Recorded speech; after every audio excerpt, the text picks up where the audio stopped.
अल्लाह के नबी अपने साहबा के साथ बैठे हुए हैं। आप कहते हैं कि क्या तुम में से कोई ऐसा है जो आज रोजा रख करके आया है? अबू बकर सिद्दीक कहते हैं कि हाँ अल्लाह के नबी, मैं रोजा रख करके आया हूं। आप पूछते हैं क्या कोई ऐसा है जिसने आज किसी गरीब को खाना खिलाया है? अबू बकर सिद्दीक कहते हैं हाँ अल्लाह के नबी, मैंने एक गरीब को खाना भी खिलाया है। आप पूछते हैं कि क्या कोई ऐसा भी है जिसने किसी मरीज की अयादत की है? हाँ अल्लाह के नबी, मैंने एक मरीज की अयादत भी की है। आप पूछते हैं क्या कोई ऐसा भी है जो किसी मुसलमान के जनाजे में शामिल हुआ है? हाँ अल्लाह के नबी, मैं एक मुसलमान के जनाजे में भी शामिल हुआ हूँ। आपने फरमाया मजतमाना फी इम्रिइन इल्ला दखलल जन्ना, ये सारी की सारी नेकियां अगर एक इंसान एक दिन में 24 घंटे में कर लेता है तो वो जरूर जन्नत में जाएगा, जन्नत में जरूर जाएगा। ये अबू बकर सिद्दीक है। नेकी के मामले में पहले नंबर पर हजरत अबू बकर सिद्दीक का नाम आता है। मेरे भाइयों, हमें और आपको भी नेकी के मामले में आगे रहना चाहिए। आज कितने लोग हैं जुमा की नमाज में, अगर 1 बजे जुमा की नमाज होने वाली है तो 12:55 पर उनकी शक्ल नजर आती है मस्जिद में। अल्लाह के नबी फरमाते हैं कि जुमा के दिन जो सबसे पहले आता है उसे अल्लाह की राह में ऊंट सदका करने का सवाब मिलता है, जो बाद में आता है उसको गाय सदका करने का सवाब मिलता है, जो उसके बाद आता है उसको दुम्बा, जो उसके बाद आता है उसको मुर्गी, जो उसके बाद आता है उसको अंडा अल्लाह की राह में सदका देने का सवाब मिलता है। और जब इमाम खुतबा देने के लिए आता है तो ये सवाब लिखने वाले फरिश्ते सवाब लिखना बंद कर देते हैं और वो भी इमाम का खुतबा सुनने लगते हैं। हम लोग तो इतने बदनसीब हैं कि ऊंट छोड़ दो, गाय छोड़ दो, दुम्बा छोड़ दो, बकरा छोड़ दो, मुर्गा छोड़ दो, अंडा छोड़ दो। कितने बदनसीब ऐसे लोग हैं कि जुमा के दिन वो तब आते हैं जब इमाम का खुतबा स्टार्ट हो जाता है, बल्कि जमात शुरू होने के 5 मिनट पहले वो मस्जिद में आते हैं। ऐसा नहीं होना चाहिए मेरे भाई। इस्लाम आपको नेकी के मामले में आगे आगे रहने का हुक्म देता है। गज़वे तबूक का मौका याद कीजिए। हजरत उमर फारूक रजी अल्लाह ताला अन्हु फरमाते हैं कि मेरे दिल में ख्याल आया कि आज नेकी के मामले में, आज अल्लाह के दीन के मामले में मैं अबू बकर से आगे निकल करके दिखाऊंगा। वो अपने घर आते हैं, अपने घर का सारा सामान इकट्ठा करते हैं और सारे सामान को 2 भाग में वो बांट देते हैं और एक भाग अपने घर में छोड़ देते हैं और एक हिस्सा अल्लाह के नबी के पास लेकर के आते हैं। अय अल्लाह के नबी, आज इस्लाम को मेरे माल की ज़रूरत है, देखिए मैं अपने घर का माल लेकर के आया हूँ। नबी अकरम पूछते हैं कि अय उमर, घर वालों के लिए कुछ छोड़ के आए हो कि नहीं आए हो? अय अल्लाह के नबी, आप परेशान ना हो, मैं आधा लेकर के आया हूँ, आधा छोड़ करके आया हूँ। उमर फारूक बहुत खुश हैं कि आज मैंने वो कारनामा अंजाम दे दिया जो अबू बकर सिद्दीक भी अंजाम नहीं दे सकते। थोड़ी देर के बाद हजरत अबू बकर सिद्दीक भी आते हैं। वो भी अपने घर का सामान लेकर के आए हैं, अपने घर का माल लेकर के आए हैं, अपने घर की चीज़ें लेकर के आए हैं। उन्होंने ला करके जब अल्लाह के नबी के सामने रख दिया, आपने पूछा अय अबू बकर, तुमने अपने घर वालों के लिए क्या छोड़ा है? हज़रत अबू बकर सिद्दीक कहते हैं अब कई तो लहुमुल्लाह व रसूलहू, अय अल्लाह के नबी, मैंने अपने घर वालों के लिए अल्लाह को छोड़ा है, उसके रसूल को छोड़ा है। अय अल्लाह के नबी, मैं तो सब कुछ लेकर के आया हूँ, आज इस्लाम को मेरे माल की जरूरत है, मैं अपने घर वालों के लिए कुछ छोड़ के नहीं आया, मैं अल्लाह को छोड़ के आया हूं, रसूल को छोड़ के आया हूं। उमर फारूक की आंखों में आंसू आ गए। उन्होंने कहा मुझे यकीन हो गया कि मैं नेकी के मामले में अबू बकर का मुकाबला नहीं कर सकता। नेकी के मामले में सबकत करो मेरे प्यारे साथी। इसीलिए अल्लाह ताला कुरान के 17वें पारे में अपने नबियों का जिक्र करने के बाद कहता है, अपने नबियों का नाम लेने के बाद कहता है इन्नहुम कानू युसारिऊना फिल खैरात, ये मेरे जितने नबी थे, ये मेरे जितने रसूल थे, वो नेकियों के मामले में आगे आगे रहते थे, वो नेकियों के मामले में पीछे पीछे नहीं रहते थे। मेरी प्यारी माओ बहनों, नबी अकरम के दौर की औरतों को आप देखिए, उस जमाने में लाउड स्पीकर का इंतजाम नहीं था। अल्लाह के नबी तकरीर करते थे, आम तौर से मर्दों के बीच में तकरीर करते थे, औरतों के दरमियान आपका बयान नहीं होता था। एक मर्तबा कुछ औरतें आईं, अय अल्लाह के नबी, मर्द लोग आपकी बातों को सुनते हैं, हम औरतों को तो आपकी बात सुनने को नहीं मिलती है। अय अल्लाह के नबी, आप हफ्ते में एक दिन हमको भी दीजिए ताकि हम भी दीन की बातें आपसे सुना करें। नबी अकरम ने देखा कि इन औरतों के अंदर दीन को सीखने की तड़प मौजूद है। आपने अलग से हफ्ते का एक दिन औरतों के लिए तय कर दिया। हमारे यहाँ जलसे में आपने औरतों का इंतजाम किया है, लेकिन मस्जिद में जुमा में होता है इंतजाम आपके यहाँ? नहीं है। तरावी छोड़ दीजिए, तरावी तो साल में एक बार होती है ना, जुमा में क्यों नहीं है? बंगाल में भी मैं गया, बंगाल में लोगों ने बताया मौलवी साहब हमारे यहाँ ज्यादातर मस्जिदों में औरतों का इंतजाम जुमा में नहीं होता है। अफसोस है मेरे भाई, आप अहले हदीस है ना, माशाअल्लाह। शेरशाबादी बिरादरी ही के लोग होंगे यहाँ पे? हम लोग शेरशाबादी हैं। शेरशाबादी बिरादरी पूरी की पूरी अहले हदीस मानी जाती है। क्या अहले हदीस आप हैं? आपके यहाँ की औरतों को दीन कौन सिखाएगा? मौलवी साहब हफ्ते में एक दिन तकरीर करते हैं, आधा घंटा दीन की बात बताते हैं, आप हजरात सुन के चले आते हैं। घर की औरतों को कौन बताएगा? आज हमारे घर की औरतों को बिगाड़ने वाली हजारों चीजें हैं। फेसबुक है, सोशल मीडिया है, इंटरनेट है, तमाम दुनिया भर की चीजें हैं। उनको दीन सिखाने के लिए साल का एक जलसा काफी नहीं है, और जलसे में भी बेचारी आती है, तकरीर कम सुनती है, शॉपिंग ज्यादा करती है, बच्चों को लेके घूम रही है, टहल रही है, कोई उधर भाग रही, कोई उधर भाग रही है। आप जुमा की नमाज में औरतों के लिए इंतजाम कीजिए मेरे भाई, इंतजाम कीजिए आप। नबी अकरम के दौर की औरतें आकर के डिमांड करती हैं, अय अल्लाह के नबी आप हमारे लिए इंतजाम कीजिए, हमें दीन की बातें सुनाइए। और अगर आपने ऐसा इंतजाम नहीं किया, हालात बहुत बुरे हैं मेरे भाई। आज मुसलमान लड़कियां गैरों के साथ भाग रही हैं, फरार हो रही हैं, मुर्तद हो रही हैं, इस्लाम को छोड़ रही हैं, और हमारा आपसे तमाशा देख रहे हैं। अपनी औलाद को संभालिए, अपने बच्चों को संभालिए, अपनी औलाद को दीन की तालीम दीजिए, वरना पछताना पड़ेगा। अपने बच्चे और बच्चियों को जिस तरीके से आप स्कूल की और कॉलेज की तालीम देते हैं, उसी तरीके से दीन की तालीम दीजिए। उन्हें इस्लाम के बारे में बताइए, उन्हें तौहीद के बारे में बताइए, वरना आगे चल करके 10-15 साल के बाद जो हालात होंगे, हर घर और हर खानदान में इस तरीके के केस होंगे, फिर आपके पास हालात को कंट्रोल करने का कोई रास्ता नहीं होगा। नेकी के मामले में आगे बढ़िए, पीछे मत रहिए।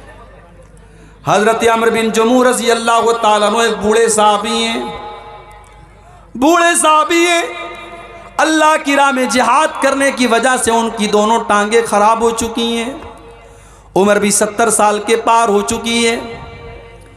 जब एक जंग का मौका आता है, अल्लाह के नबी के पास उनके 4 बेटे हैं, उनके चारों बेटों ने अपना नाम लिखवाया। हजरत अमर बिन जमूह ने कहा कि अल्लाह के नबी मेरा भी नाम लिख लीजिए। बेटों ने कहा बाजान आपने सारी जिंदगी इस्लाम की खिदमत की है, आपकी दोनों टांगे इसी में ख़राब हो चुकी हैं, अय अब्बा जान हम आपकी तरफ से जा ही रहे हैं, आपके 4 बेटे अल्लाह की राह में जा रहे हैं, अय अब्बा जान आप घर में आराम कीजिए, आपकी ज़रूरत नहीं है।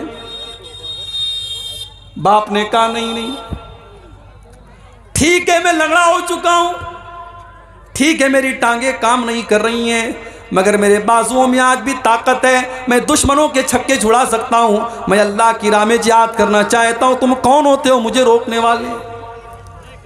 बाप इसरार कर रहा है, बेटे मना कर रहे हैं। मामला अल्लाह के नबी के पास आता है, बेटे कहते हैं अल्लाह के नबी मेरे बाप को समझाइए, उनको बताइए, वो तो बूढ़े हो चुके हैं, उनकी दोनों टांगे काम नहीं कर रही हैं। अल्लाह के नबी ने हज़रत अमर बिन जमूह से कहा कि आप मत जाइए, आपको ज़रूरत नहीं है। कहा अल्लाह के नबी मैं चाहता हूँ कि मैं इस जंग में जाऊँ और मैं शहीद हो जाऊँ और मैं अपनी इन्हीं लंगड़ी टांगों के साथ मैं जन्नत में चला जाऊँ। नबी अकरम ने उनका जज्बा देखा, उनके दिल का जज्बा देखा। आपने बेटों से कहा जाने दो, इनको अल्लाह की राह में जाने का शौक़ है, है, इनके अंदर जज्बे जिहाद है, इनको रोको मत, इनको जाने दो। चुनांचे जंग होती है और हजरत अम्र बिन जमू अल्लाह की राह में जिहाद करते हुए उसी हालत में शहीद हो जाते हैं। ये थे नबी के सहाबा, नेकी के मामले में आगे आगे रहने वाले। हम और आप नेकी के मामले में पीछे रहते हैं, इंतजार में रहते हैं कि हमें कोई जब मोटिवेट करेगा, जब कोई कहेगा तब हम ये काम करेंगे। मेरे प्यारे साथियों, नेकी के मामले में आप आगे बढ़िए। नबी अकरम के सहाबा को आप देखिए, अब्दुल्ला बिन मसूद रज़ी अल्लाह ताला अन्हु बहुत बेहतरीन कुरान पढ़ा करते थे। इतना अच्छा कुरान पढ़ते थे कि एक मर्तबा अल्लाह के नबी रास्ते से जा रहे थे, अब्दुल्ला बिन मसूद के कुरान की तिलावत की आवाज़ आपके कानों में पड़ी। आपने फरमाया, जिसको कुरान बिल्कुल ताज़ा ताज़ा सुनना हो वो अब्दुल्ला बिन मसूद के मुंह से कुरान सुन ले। आज है आपके दरमियान ऐसे कुरान पढ़ने वाले हैं? कुरान पढ़ने वाला कोई होता भी है तो उसके फटे कपड़ों की वजह से हमें लगता है ये मदरसे में पढ़ने वाला बच्चा है, हम उसको हकारत की नज़र से देखते हैं। स्कूल में टाई और पैंट और कोट पहन करके जाने वाला हमें अच्छा लगता है, और मदरसे में फटा पुराना कपड़ा पहन करके पढ़ने वाला, दिन भर कुरान की तिलावत करने वाला हमें बुरा लगता है। मेरे प्यारे साथियों, उस स्कूल के सूटेड बूटेड बच्चे से बेहतर है उस मदरसे में पढ़ने वाला मैला कुचैला कपड़ा पहन करके दिन रात कुरान पढ़ने वाला। इसलिए कि अल्लाह के नबी फरमाते हैं, खैरुकुम मन तअल्लमल कुरान व अल्लमहु, तुम में सबसे बेहतरीन इंसान वो है जो कुरान को सीखता है और सिखाता है, कुरान को पढ़ता है और पढ़ाता है। अब्दुल्ला बिन मसूद इतना अच्छा कुरान पढ़ते थे, अल्लाह के नबी ने फरमाया कि जिसको सुनना हो कुरान बिल्कुल तरोताज़ा, वो अब्दुल्ला बिन मसूद के मुंह से कुरान सुन ले। जब अल्लाह के नबी ने ये बात बयान की, हज़रत उमर फारूक के दिल में ख्याल पैदा हुआ कि ये बात अब्दुल्ला को बतानी चाहिए। उन्होंने रात के 12 बजे, आधी रात को उन्होंने जाकर के अब्दुल्ला बिन मसूद के दरवाजे को खटखटाया। अब्दुल्ला बिन मसूद ने दरवाज़ा खोला, देखा हज़रत उमर आए। क्या बात है उमर, क्यों आए हो? आए अब्दुल्ला, मुझे मालूम है कि ये वक्त मुनासिब नहीं था, रात के 12 बज रहे हैं, आधी रात हो चुकी है, लेकिन मैं तुम्हें एक बात बताना चाहता हूँ, अल्लाह के नबी ने तुम्हें एक खुशखबरी दी है। क्या खुशखबरी दी? कहा है अब्दुल्ला, नबी अकरम ने आज तुम्हारी तिलावत की आवाज़ सुनी थी, तो नबी अकरम ने फरमाया था कि जिसको कुरान सुनना हो, बिल्कुल ताज़ा ताज़ा कुरान सुनना हो, वो अब्दुल्ला के मुंह से कुरान सुन ले। मैंने सोचा कि मैं आधी रात को मैं जाकर के तुमको बता दूं, ताकि सबसे पहले मैं ये खुशखबरी तुम्हें सुना दूं। एक मुसलमान को अच्छी खबर देने में भी सवाब मिलता है, मैं ये खबर तुम्हें सुनाने आया हूँ। हज़रत अब्दुल्ला ने कहा कि आपने थोड़ा सा लेट कर दिया, थोड़ा सा आपने डिले कर दिया, थोड़ा सा लेट कर दिया। अभी थोड़ी देर पहले हज़रत अबू बकर सिद्दीक आए थे और उन्होंने ये खबर मुझे दे दी है। हज़रत उमर ने पेशानी पकड़ के कहा कि अबू बकर, उमर तेरा मुकाबला नहीं कर सकता। मेरे प्यारे साथियों, ये नबी के सहाबा थे जो नेकी के मामले में सबकत करते थे। आज हम कारोबार में सबकत करते हैं, ज़मीन जायदाद में सबकत करते हैं, दुनिया के ऐशो आराम में सबकत करते हैं, लेकिन हम जन्नत के लिए सबकत नहीं करते। सूरह आले इमरान की आयत हमें यही मैसेज दे रही है, वसारिऊ इला मग़फ़िरतिन मिर रब्बिकुम व जन्नतिन, मेरे बंदो तुम अल्लाह की जन्नत को पाने के लिए और अल्लाह की मग़फ़िरत को पाने के लिए जल्दी करो। मेरे प्यारे नौजवान साथियों, जब हम आपसे नमाज के बारे में कहते हैं, आप कहते हैं मौलवी साहब अभी तो जवानी की अय्याम है, अभी तो मौज मस्ती के दिन है, जब 40 साल के हो जाएंगे, 50 साल के हो जाएंगे, हम नमाज भी पढ़ने लगेंगे, हम दाढ़ी भी रख लेंगे, हम हाजी भी हो जाएंगे। कौन गारंटी लेगा, कौन गारंटी लेगा कि आप 50 साल तक जिंदा रहेंगे, 60 साल तक जिंदा रहेंगे? एक एक्सीडेंट आपकी ज़िंदगी बदल सकता है, एक हादसा आपको ख़त्म कर सकता है, एक बीमारी आपको बर्बाद कर सकती है।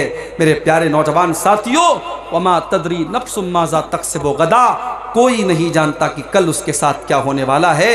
इसलिए कल न कर, कल का कोई भरोसा नहीं, कल तो कल एक पल का भरोसा नहीं।